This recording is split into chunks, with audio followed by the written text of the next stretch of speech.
35 players in NBA history averaging 20 points a game for their career. Zion Williamson's 59% field goal percentage is the highest of any of them. Yeah, that means beating out monsters in the interior like Shaq, like Jokic, like Kareem. And how lucky are we? Zion Williamson joins us now in studio. His first one-on-one interview in several years. Zion, welcome to NBA Today. Thank you for having me. We really appreciate it. Before last night, Zion, you had played in a consecutive streak of 35 straight games. That's the longest in your career. And I got to tell you, it was really a joy to watch. How much fun are you having right now? I'm having a lot of fun right now. Just being able to get up and know that I can just go play free in NBA games and not have to worry about injuries and stuff like that, because me and my trainer have just been putting in a lot of work. Yeah, and we're seeing that work right now. I know we mentioned the ankle injury, but this is something that's short term, right? How quickly do you expect to be back on the floor? I expect to be back tomorrow against the Lakers. All right, but tomorrow against the Lakers. And I think, you know, before the season got underway, you said that this is the healthiest that you have been since high school, since maybe even Duke, and I see you smiling. Now we have a third of the season to go. Do you still feel that way? I do still feel that way. And when I said that, it was not just from a point of athleticism, but just from being able to go out there and know I can play 30-plus minutes a night and not have to worry about an injury coming down the road or something. It's just, I'm very mobile, and I feel free.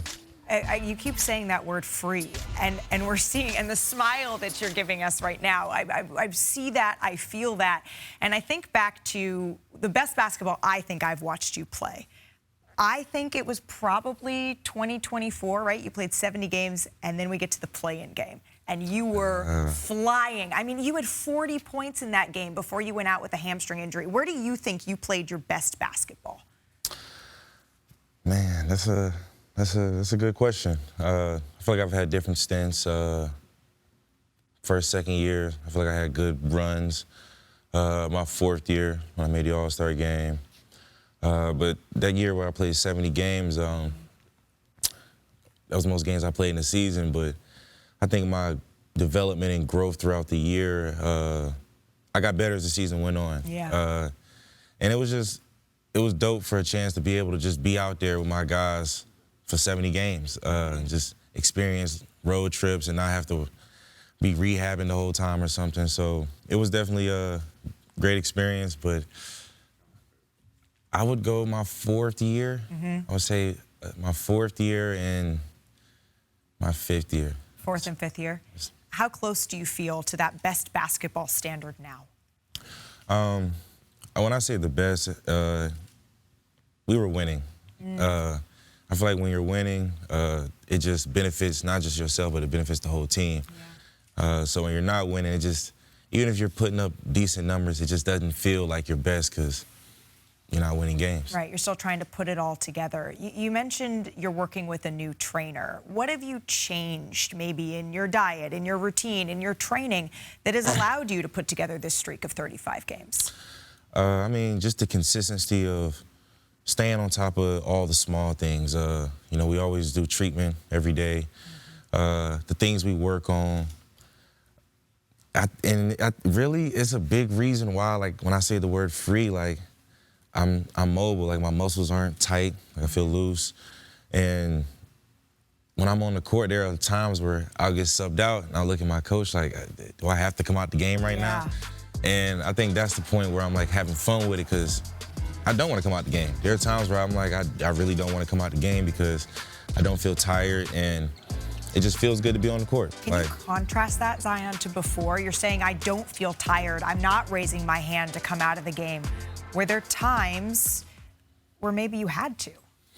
I think there were times when I would be tired because I wasn't doing the necessary work on my body, so my muscles weren't fully recovered. Like, the recovery process is really what's been key for me. Like, the amount of time I put into recovery allows me to feel fresh from day to day versus I may have 2-3 days where it's like, my body's sore, I'm tired, and it'll affect me in the long term versus now where day to day, I feel great. You feel great. You feel like you're ready to go. James Borrego said, quote, "There's an element of care factor," he said, "that I've seen at a much higher level for him this year than I've ever seen before." Do you see that as being true? And did you have to look at yourself in the mirror and say, okay, I need to make some changes? I do see that. That's a part of the recovery process thing. Yeah. And yeah, I did look in the mirror. It was, am I doing what I need to do to stay on the court? Even if I felt like I was doing enough, there was more I could be doing. And with my trainer, Chris, he's always put me on game to different things, different recovery methods, and it's been yielding positive results. Yeah, it certainly has. Zion, you're only 25, right? You're 25 years old. You've given fans some of the get out of your chair, high-flying, incredible highlights over the years. It's been awesome to watch. And then you get one of those highs, and it's met with, afterwards, you missing significant time with injury. And with that has come a lot of criticism. It's even come within these walls on this network. What's been the hardest criticism of your game, of your availability, of your weight, of your fitness for you to hear? I mean, there are pros and cons to being in a certain position. Critics come with the territory. The part that would get at me the most is people saying that I didn't care. And I care a lot. I really care. And when you're not on the court and you have to just sit on the sideline, how much my critics hate it, I hate it more than them, because I don't want to be on the sideline. I want to be out there on the court. So that was a part of the process of looking in the mirror. Am I doing enough? Am I really doing what I need to do?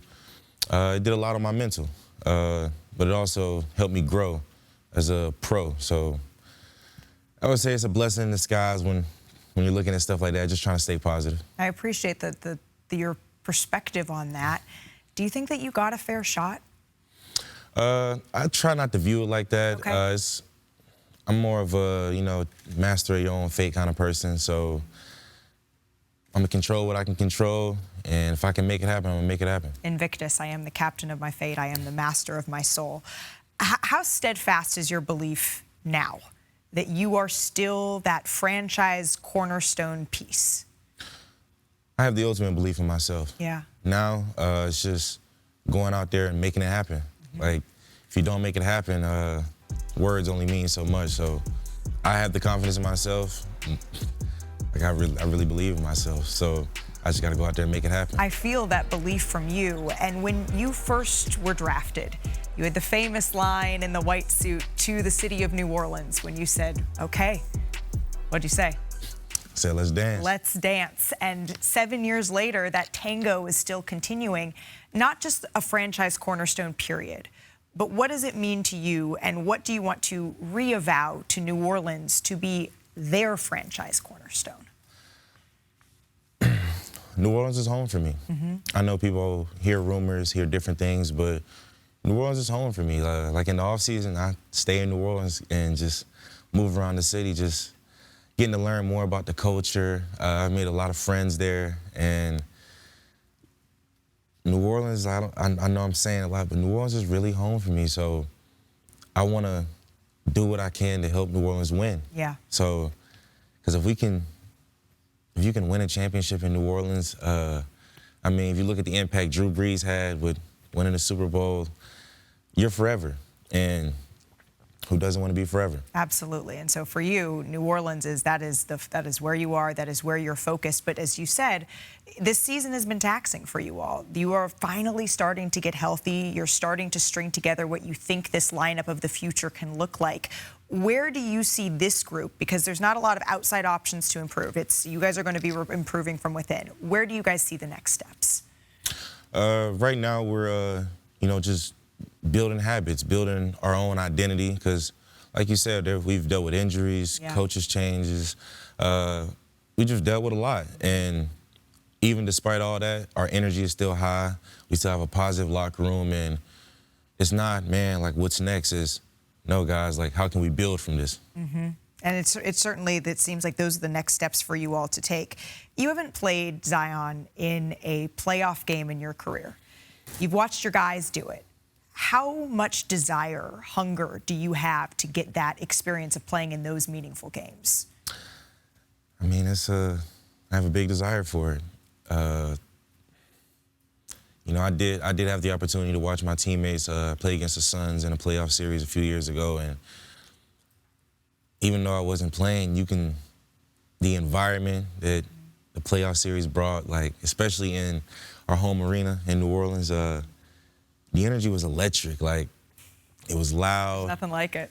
Like, just the thrill of even being in the arena, and it is something that I'm very much working towards. And it's not just the Pelicans, right, who are evaluating their talent, their franchise cornerstones of who could be the next guy. The Olympic team, Team USA, is doing that as well, and we're only a couple of years away from the 2028 Olympics. Is that a goal you have, is to play for Team USA, to represent your country? It's definitely a goal for me, and it'd be a huge honor to represent my country in the Olympics. But that goes back to, I just got to make it happen. Yeah. Like, I can sit here and talk, but, you know, I got to go out there and earn my spot and show them why I feel like I deserve a spot. It seems like the motto of that I'm getting from you right now is the joy that you're playing with, and all right, enough talking, now I just have to make it happen. The reason I think that you did this interview is because you wanted to tell your side of these last couple of years. So can you tell me, Zion, the most difficult point with all the injuries and the highest point that you've experienced? I would say the most difficult point was when I missed my third year with a broken foot. Mm-hmm. And, you know, there's a lot of criticism on my weight, my care for the game, et cetera. But the whole time I'm looking at a doctor, and the doctor's telling me, yeah, we're going to perform this surgery, but if this surgery doesn't work, we really don't know the next step. Yeah. So while people are saying what they're saying, and everybody's entitled to their own opinion, it is what it is.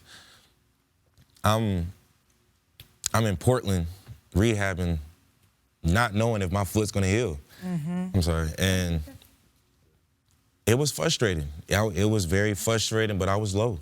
I was really low because I just wanted to play basketball. I just wanted to play the game I love, but every time you turn the TV on, every time I checked my phone, it was nothing but negative criticism, man. Mm-hmm.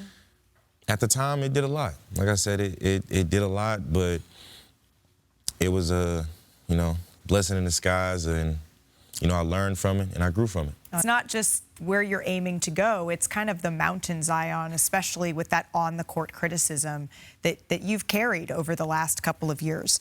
What does a successful next season look like? You get 5-year plans, all of that stuff. And frankly, I was going to ask you about 5 years, but I look at the last 5 years and it's been very up and down. So why don't we start with one? What does that look like for you? For starters, having a winning record. Mm-hmm. I feel like that's a great starting point, having a winning record. And then from there, making the playoffs. From there, making the playoffs. And then I will ask, the next 5 years, what does that look like for you? I have some pretty massive goals that I'm trying to achieve, but all I can do right now is take it day by day. But I know they're going to happen. You're like me. When you speak them into existence, you do believe that if you say them out loud, you're afraid you're going to jinx them? Not even that. Okay. Not even that. I speak them out loud to the people around me, and I'm very confident in it. But I also have learned it day by day. Yeah. Like, I got to focus on the moment. If I can take advantage of that moment, then the next moment, then the next moment. And once I get to a certain point, not just myself, but my team, I'm excited on where we can be at. Blink once if it starts with C and ends with championship. Just I'm messing with you. Nah, that is the ultimate goal. Like, that is the ultimate goal, to win a championship. That's a part of being forever. Yeah, that's a part of being forever, becoming synonymous with New Orleans. And Zion, since we've been talking, and I appreciate your candor and your vulnerability, since we've been talking about just how good you are and can be, We thought we maybe would take a little hike over to the big board here in our studio and check out some top highlights here that our producers cooked up. You have some incredible highlights this season, in previous seasons. I'm going to have you stand there, and why don't we just run back? These are just, I wouldn't even say these are the top three because there's too many to choose from. These are three excellent dunks from one Mr. Zion Williamson. Director Tarsi, if we could run the tape, please. Starting here, this is this season. What did Nick Claxton ever do to you? You know, he's from South Carolina, crib talk. I mean, he's a great defender, but he put himself in a bad situation right there. You know what? And you took full advantage. And you know it's good when your bench reacts like this. Pulling in at number 2, we had to dig out of the archives of this one. Oh, my goodness. What do you think of this one? I remember that one because I remember my teammate, Sindarius Thornwell at the time. Yeah. He was like, man, I ain't seen you dunk on nobody in a while, man. Can you even still do it? And you're like, yeah, let me remind everybody. You. And then this is this year as well, on Victor Wembanyama. Is he 7'5", really? Or is he 7'5"? No, he's tall. Yeah. He's tall. He's tall. Any highlight on Victor Wembanyama is a heck of a highlight. Nah, for sure. But I think what made this moment what it was the first play of the game, and you know, that's how we started off our home opener. Well, you know, with dunks like that, and we had to, it's March. We had to roll back. It's only right. It's only right. As we're getting the madness underway. The 3-6, I mean, you still have that in your arsenal. Of course, of course. Not to sound like your teammate asking whether or not you can. Absolutely. Oh, my goodness, Zion. See, this is what makes fans so excited, and I think this is why everyone is so much looking forward to the fact that you put together those 35 straight games, and it's only up from here. And who knows, with dunks like that and $1 million on the line in the dunk contest, yeah, maybe we'll see that in the future. Zion, thank you. I appreciate the time. I really, really do, and best of luck moving forward. We'll see you soon. Thank you for having me. Wanna try to boast at what I look like. Think I'm gonna try to wear, pull up long range. Jimmy with the heat, I'm on fire. It's NBA, I'm here,